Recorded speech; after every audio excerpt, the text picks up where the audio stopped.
faithful to the end, come what may, holding on to the Lord, come what may.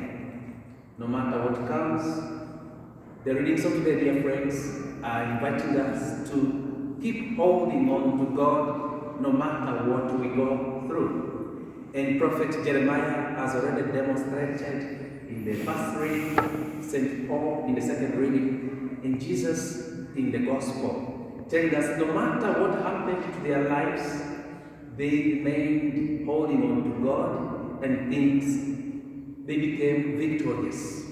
This is what they are inviting us, you and me, to keep holding on to the Lord no matter what we go through, because with the Lord we shall always be victorious. And alone, everything will be useless. We shall just remain empty, and we shall never enjoy anything that happens around.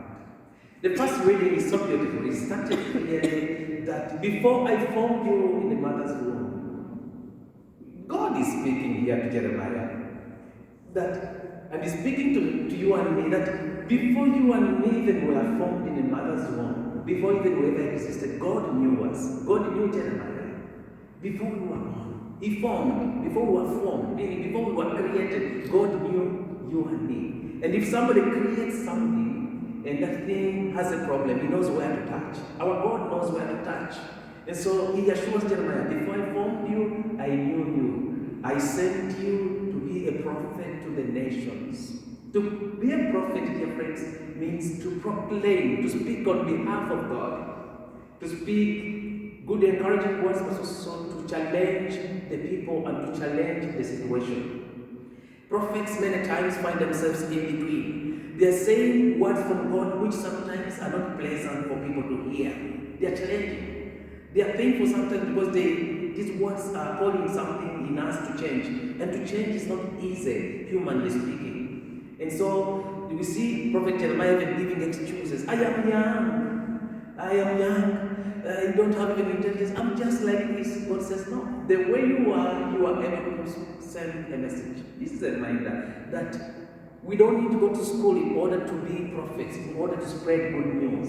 We don't need to be of age in order to spread good news. That even children, even the old, even the young, even the people who never had an education have an opportunity to spread good news there where we are, at home, in the workplace, with the olds, with the people that we are taking care of, sometimes who are even not appreciating. Even there we are called to spread good news. Maybe not with many words, but especially with more actions, more actions. And so God reminds Jeremiah that before he was formed, He knew him. And He sent him, and He sends you and me to spread good news and to speak on behalf of God. The key words here is to speak everything that God has commanded you.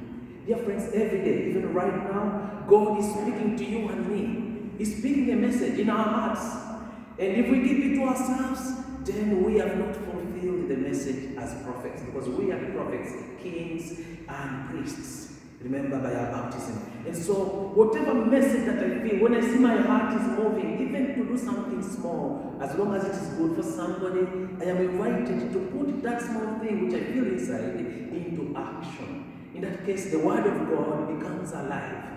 And this is what Prophet Jeremiah did. He put in action by proclaiming with words what God told him and what he felt in his heart. He was proclaiming to the people he was meeting. Sometimes it was not easy for a prophet to proclaim. It was painful. There is a rejection.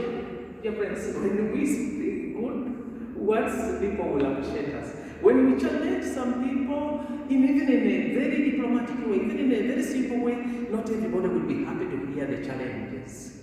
And so what do we face as Christians? Rejection. We feel empty. We feel as if, God, what is happening? You sent me to say something, to communicate something. And I felt it in my heart that I have to say this to my husband, to my wife, to my children, to my friend, whom I love so much. And I felt it in my heart. And I said it because I wanted that what I have said does good to that person. But look, that person has misunderstood everything that I've said. I said it with a good intention, but instead he has misunderstood everything. And that's the most painful thing, whereby people tend to withdraw. The prophet Jeremiah says, don't withdraw. Move ahead, no matter what happens, move ahead and communicate something that you feel in your heart as good, say it. Something you feel in your heart that it's not fair, that what is happening, address it. Because if we do not address something that is good and something that can do better to other people, if we do not address this, then we are committing a sin of omission. We are omitting to do something that would have avoided something worse to happen. So we are called by conscience to continue communicating whatever we feel in our heart, illumined by the word of God. Prophet Jeremiah did this, and even the Lord assured him that you will find rejection, but don't worry, I am with you. The God who formed you and me in the mother's womb is still with us, no matter what we go through. And He's there to encourage us, to continue encouraging others in whatever they go through. And sometimes that's why a doctor will even give some bitter medicine to the patient, because he wants the patient to be okay. That's why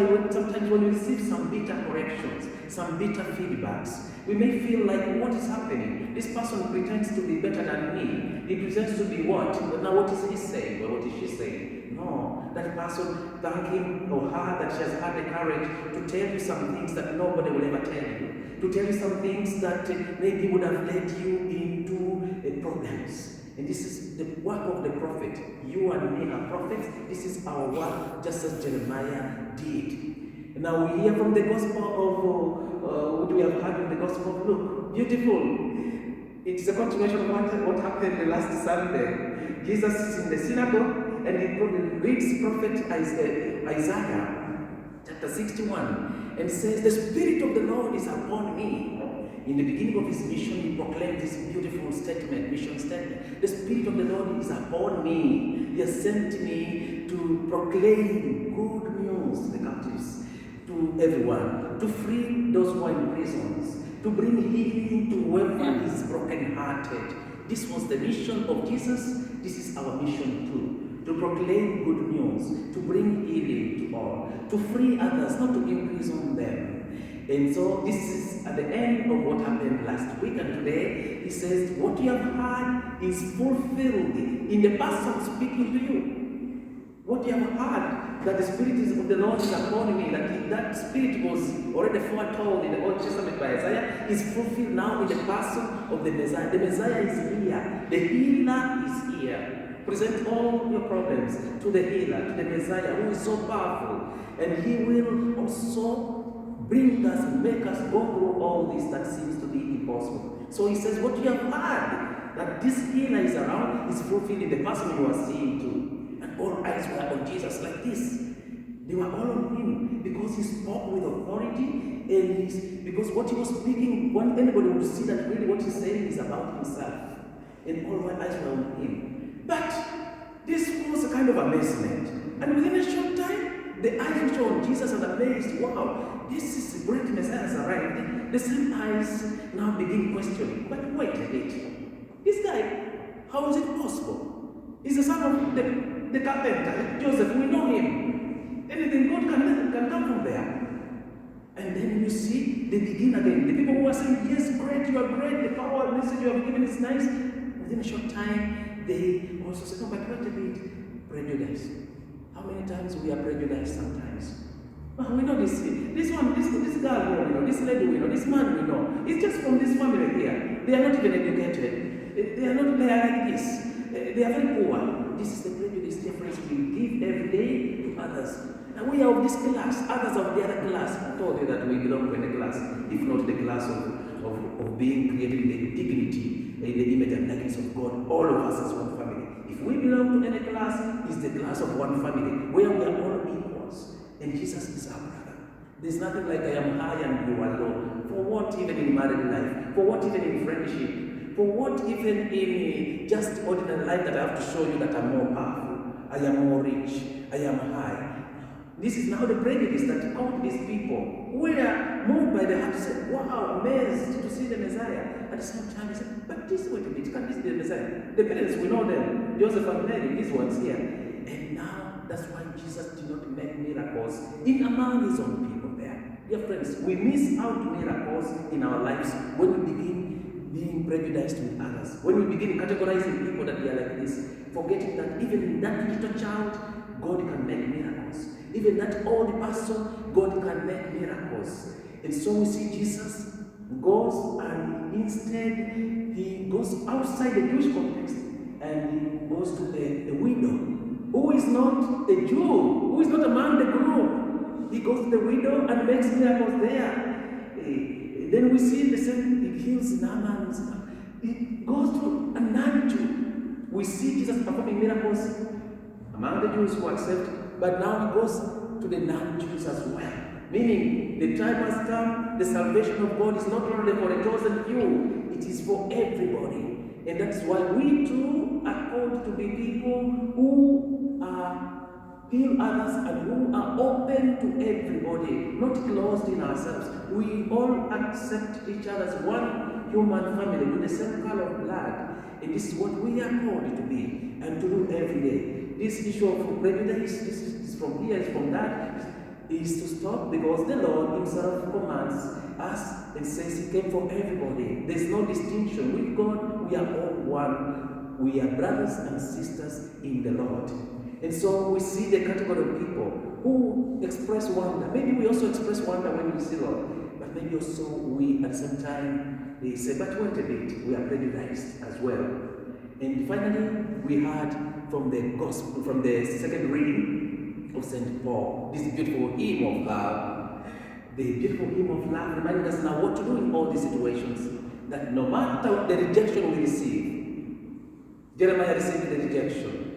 St. Paul received the rejection in many places where he went. Jesus received the rejection for sure, even among his own. What a painful thing can happen when people of your own reject you. Jesus received all this, but he never gave up. We have a choice, either to give up and pull ourselves down and pull others down, or to keep moving ahead and holding on to God, because we serve a victorious God.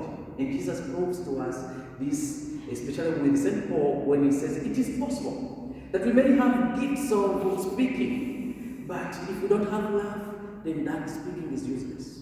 We may have gifts of prophecy to speak in the name of the Lord, but if there's no love, that is useless. We may have even give our bodies to be burned, which is a martyrdom, which is a beautiful sign of love of Christ. But if there's no love, that is all useless. We may even have faith to move mountains. Imagine faith to move mountains. But if there is no love, then everything is useless. And another interesting thing is that we may even give things to the poor. Dear friends, all these things are good. Speaking is good. Being prophets is good. Having faith is good. Giving everything to the poor is good. Very good indeed. It's what we are called to be as Christians. But when there is no love, all is useless. St. Paul reminds us. So he says every gift is nice, is beautiful, but the greatest of all these gifts is love. This is what St. Paul challenges us and says, love is not jealous. Love is compassion. I feel with others. I see some people suffering, I feel with them. I see what I can do in my own way to feel with them. I enter into the heart, to the life of the other person, to see what is going on in his heart, to us to see what I can help. That is what we mean compassion. Love is kind, is compassion. Love is forgiving. It never gets tired of forgiving. The measure of love is to love without measure, without forgetting to forgive. We forgive to the extent that we even feel like we're stupid. Somebody has clearly done something wrong, and I'm forgiving, and I'm not getting tired of forgiving. This is what Jesus reminds us. Love is kind. Love is compassionate. Love does not hold on wrongs. That you did this to me, I keep a note. You did this to me, I keep a note. Now I have reached the maximum. Please, now I don't want to hear anything from you. No. This is the challenge that we are put, that no matter what happens, that love does not keep a record of wrong. It keeps on offloading everything so that we remain peaceful, we remain free. And when we are at peace, we also help others to be free. Love endures everything. Love is patient. Love is not jealous. Love does not seek its own self-interest about me. It's about others. I consider others before I consider myself. Dear friends, let us ask God in this Eucharist, thanking Him for the gift of this love, so that He may help us to love others as He loves, to forgive others as He forgives, to be compassionate to others, to present, so that He may give us the courage to face our challenges that we go through, which is not easy, always with Him and never alone. Amen.